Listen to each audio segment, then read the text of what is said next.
Good afternoon, everyone. We are here to start up to continue with the chapter number 4, that is business services. Till now, we have already done what services were, the nature of services.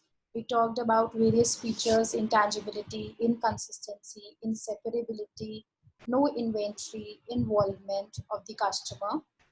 And then we talked about the difference between the services and the goods. There were various differences which we discussed. This is a brief. Then we came upon the type of services, wherein we talked about business services and social services. Today we are going to start on with personal services, right?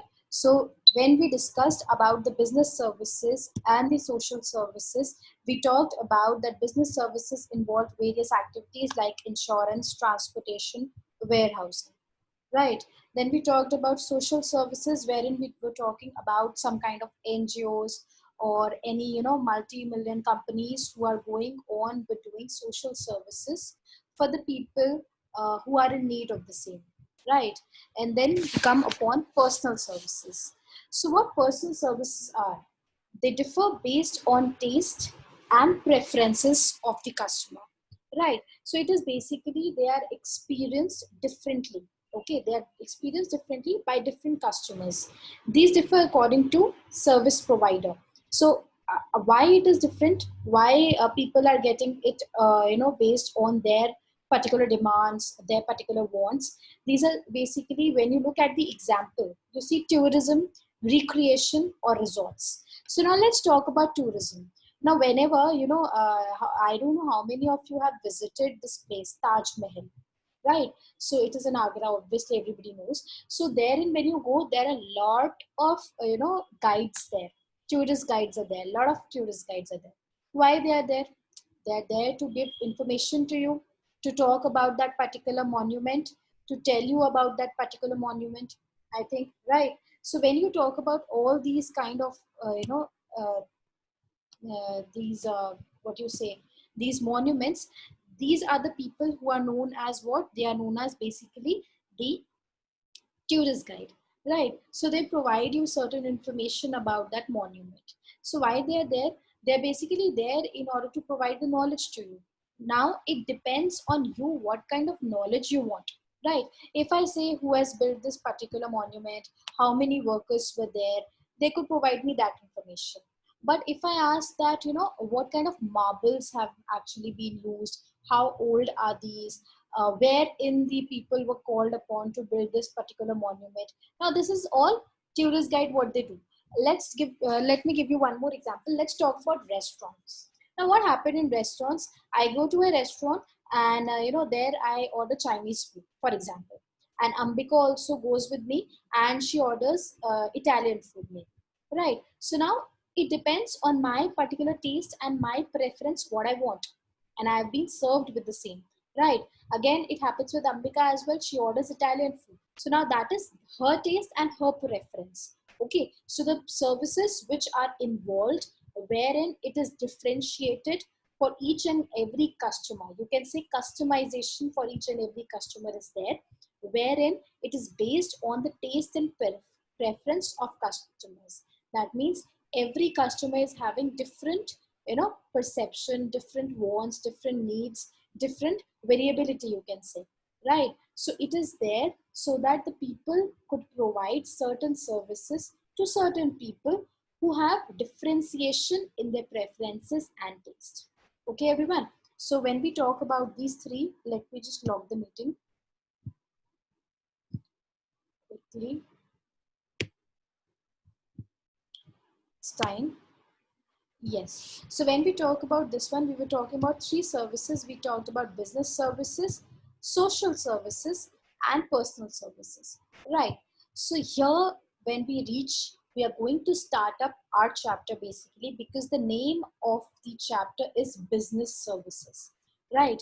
Till now, we have just studied briefly about what services are actually, what is their nature, what is the differentiation between the two, between the goods and the services, and also we studied about the types of services.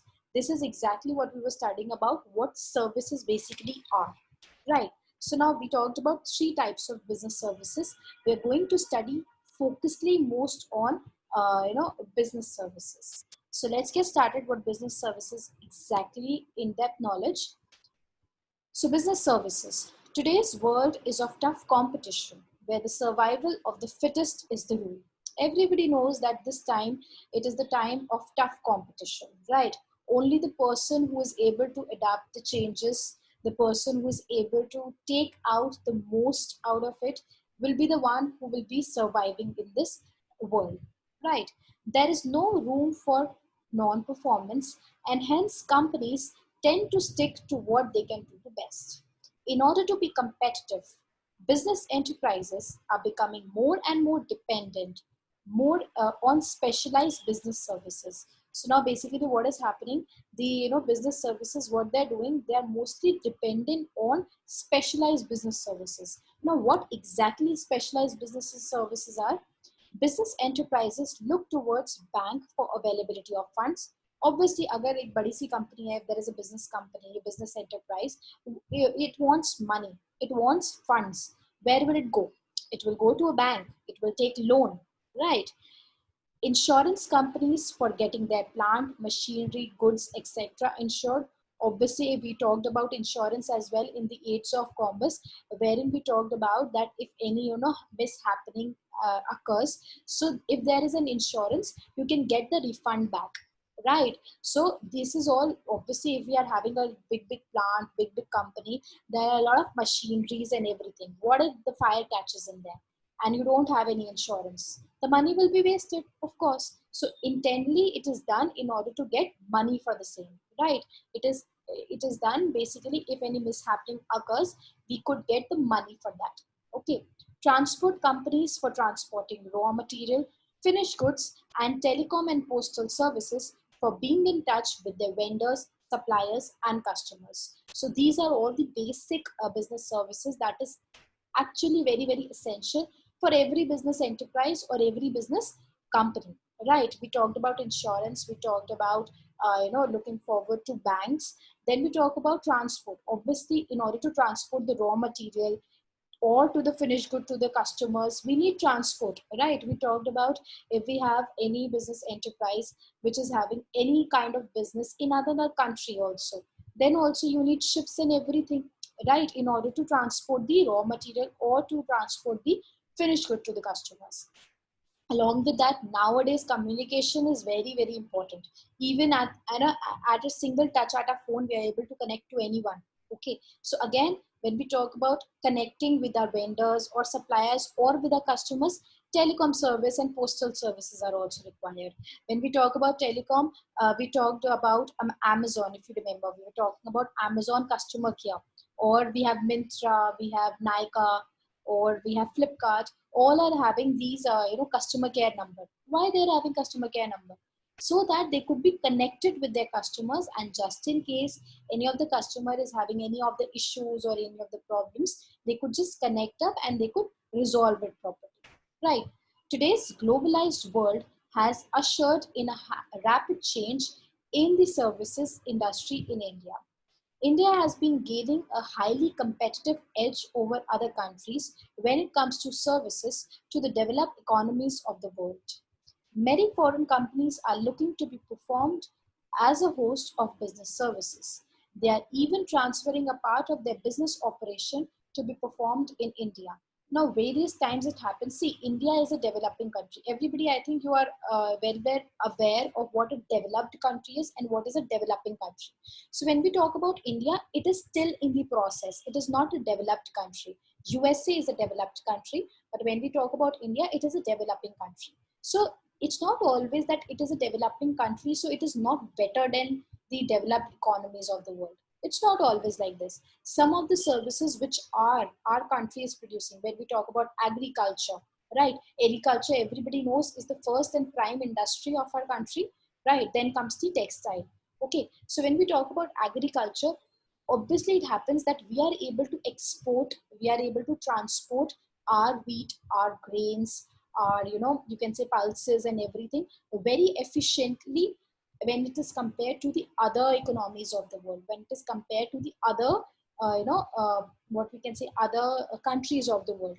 It is highly beneficial, and it is highly efficient when we talk about our country, right? So it's not always ki sari services, all the business services are bad in our country. No, it is like some services are good in other countries and some services are good in our country as well, right?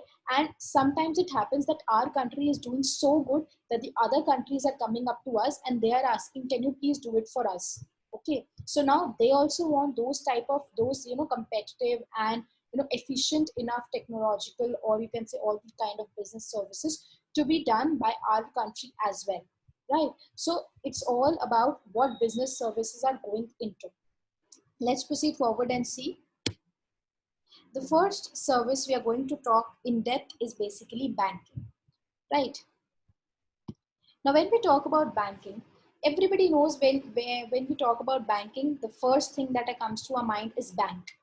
Now, bank comes with money, it comes with checks, it comes with various branches, it comes with various people sitting in there in order to give us the money, right? In order to accept the deposits, in order to have accounts in there, a lot of things. This is what I feel. If I just, if I talk about lame language, this is what comes into my mind when I talk about banking. Right, so let's get started. Accepting for the purpose of lending or investment of deposits of money from the public. The first thing, obviously the prime thing that basically a bank does is what? Lending or accepting. So when we talk about lending का मतलब क्या होता है? It is basically giving the money. It is basically giving the loan. Okay, so now why it is important for a business when we talk about a business? If I want to set up a 5 crore plant, so it's not that I will be having all the 5 crore rupees. No, obviously I'll be putting on something on mortgage and I'll be giving it to the bank so that I can get a loan for the same, right? So obviously the bank will be lending me money, right? The second one is accepting the investment or the deposits. Now, many of you, I think you must be having any bank accounts along with your parents because you are minors, right? So obviously you will be having a bank accounts with your parents, or even not, if not, you must have seen your parents having the checkbooks and going to the banks into their various branches and depositing the money or taking out the money from it. What it is again, you are putting your money somewhere, you're depositing your money there, right? Why you're depositing? Because if we have, suppose I have 5 lakh rupees of cash, I probably won't feel that it is safe for me to keep my money at home, rather than I would put it in the bank. So again, the other function, or you can say the other thing that banking is providing is depositing of money, right? So if I have a business, I am earning a lot of profits, I will keep it in my bank account. Okay, then we have repayable on demand or otherwise, and may be withdrawn by check, draft, or otherwise. Now this everybody knows, if I'm putting my money in a bank account, it is not that they will keep it. Obviously that is my bank account, I will be having my money back, right? That is not their money, it is my money, right? So again, I can withdraw it. How I can withdraw it? I can do it from ATMs also. I hope everybody is aware of automated teller machine. So ATMs are there, you can just withdraw money out of it. We can go and get it through a check, through a draft, and nowadays RTGS and NEFT, we'll study further about it. 2-3 more are there, because nowadays online banking is too much into trend, too much, because nowadays lockdown is there. We are not, even if unlock is going on, we don't prefer to go out too much, right? And I hope your parents are also not going too much out. So that is the prominent thing which is going on, that we are going on and we are switching on to e-banking. We are going on to online banking system, right? Now when we talk about banking regulations, क्या regulations इसकी होती है और किसके under चलती है, that is basically Banking Regulation Act 1949. This you don't have to go through it too much, but it is basically that this is the definition that we get it from the Indian Banking Regulation Act 1949. Basically the definition that is being given is basically accepting deposit of money from the public for the purpose of lending or investment. So it is basically done ki, they are accepting the deposit as well, and they lend the money also. They give loans also for the people who are in need of the same. Okay. Now we're going to talk about types of bank. This was basically banking ki banking hota kya hai. कि हम loan लेते हैं, हम deposit करते हैं, we can withdraw money. This was all banking होता क्या है basically. Now we're going to talk about certain types of banks. Now when we talk about certain types of banks, the first one is the commercial banks, cooperative banks, specialized banks, and central banks. Okay, I want you to go through all the names. We're going to discuss it further in the further slide, but these are the 4 basic kind of banks when we talk about. Okay, now let's talk about what commercial banks are. Now commercial banks क्या होता है? They are basically institutions that are dealing in money and credit. Now you must be saying, ma'am ये तो सारे ही करते हैं, institutions तो सारी money में deal कर रहे हैं और credit भी दे रहे हैं, but no, we have certain categories of banks which are being provided in every country, right? So when we talk about commercial banks, it is basically the banks who are dealing with money and the credit in India. Okay, so let me just give you some of the example of which which are the banks which are commercial banks. When we talk about State Bank of India, HDFC Bank, ICICI Banks, Axis Bank, Kotak Mahindra, Bank of Baroda, they are basically all commercial banks. Why they are commercial banks? Because they are dealing in money. Obviously वो money में deal कर रहे हैं. कैसे money में deal कर रहे हैं? Because if I talk about ICICI, I have a bank account in ICICI, so let's talk about that. So what I do, I put my money in my bank account. It is dealing with money, and just in case further in my future, if I need any kind of loan, I need any kind of credit, they're going to give me that kind of credit as well, right? So that is the reason when we talk about the commercial banks are the one which are dealing in money and which are dealing in credit. Credit is, again I repeat, it is giving off loan. जब हम किसी को loan देते हैं, that is basically credit, right? So again, if you see whatever it is written at the beneath, governed by Indian Banking Regulation Act 1949. So these are basically the banks, the acts, the rules and regulations, or you can say the agreements whichever are made, they are basically governed under the Indian Banking Regulation Act 1949. Let's proceed on.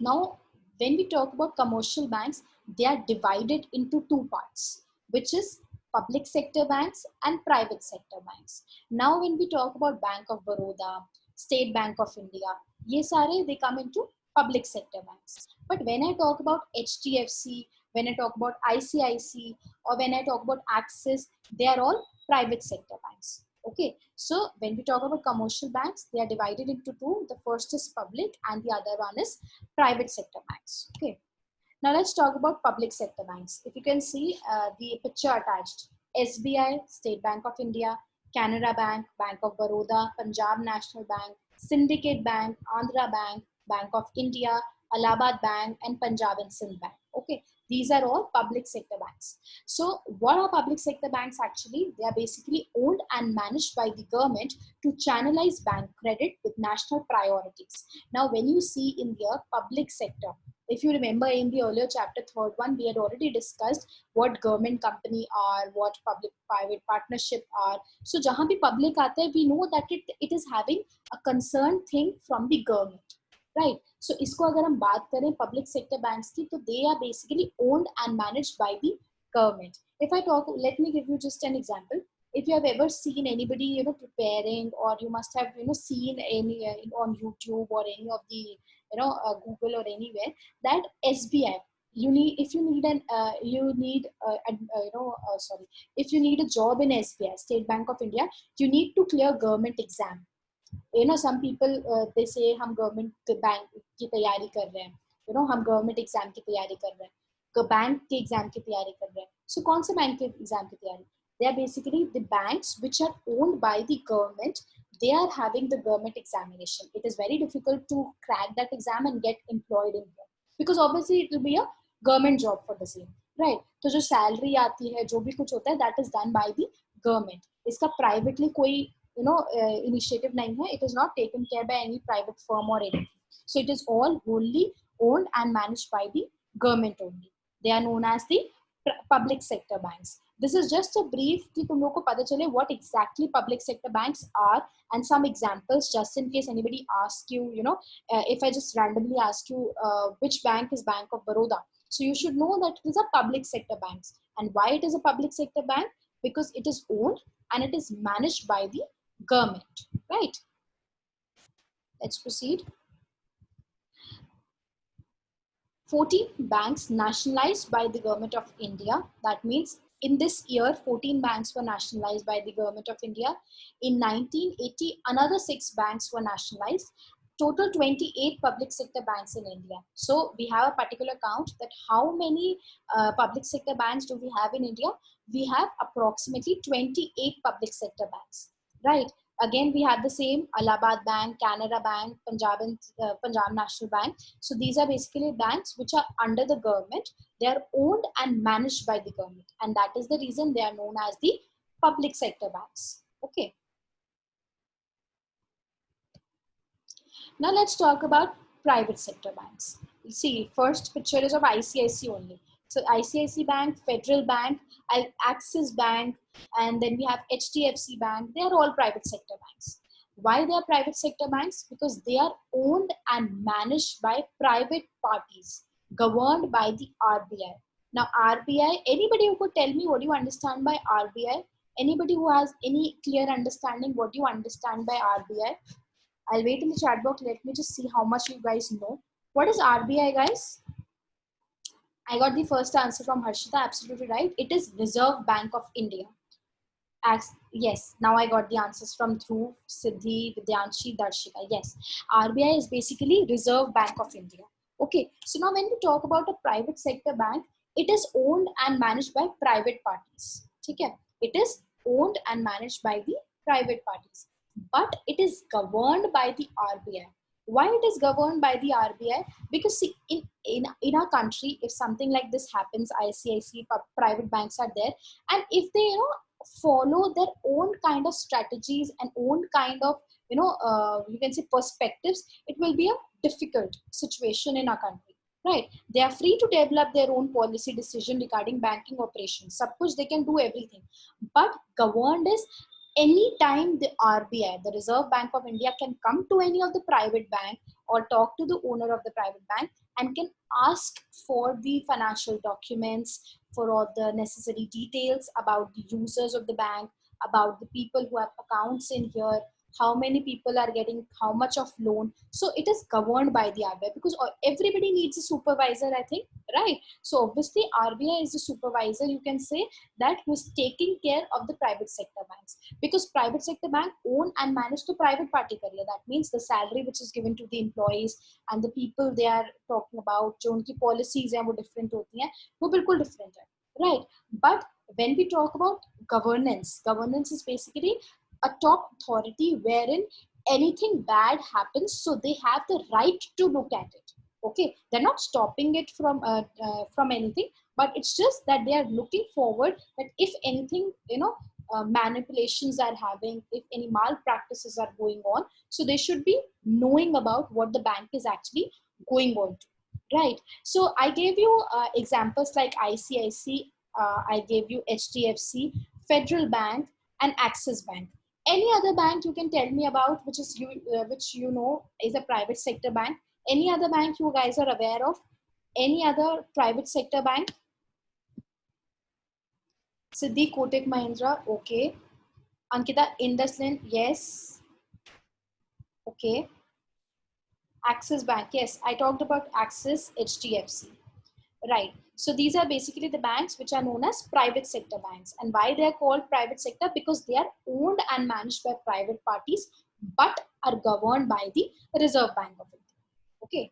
So let's proceed. Now, when we talk about this one, 34 private sector banks are there in India. Anybody who could tell me how many public sector banks are we having? We just finished that slide. Anybody who could tell me how many public sector banks are we having in our country, in India? Yes, 28. Siddhi, Darshika, Ankita, Ambika, and Dhruv Gupta. Absolutely right. It is 28. Khushi also. 28 public sector banks, and we have 34 private sector banks. Okay. IDBI, ICICI, Federal Bank, Catholic Syrian. Now, Catholic Syrian is basically, I don't know where it is actually situated, but I've seen one branch in Goa. Okay, so Dhanalakshmi Bank. So these are all private sector banks, and which are largest private sector bank, because obviously HDFC, ICICI, Axis are basically too much common. We usually see a lot of branches around, right? So they're basically known as what? They're basically known as private sector banks. And why they're called this? Because they are, owned and managed by the private parties, but they are actually governed by the RBI, that is Reserve Bank of India. The second one we talk about is cooperative banks. Now, what are cooperative banks? Banks that are organized based on cooperative principles.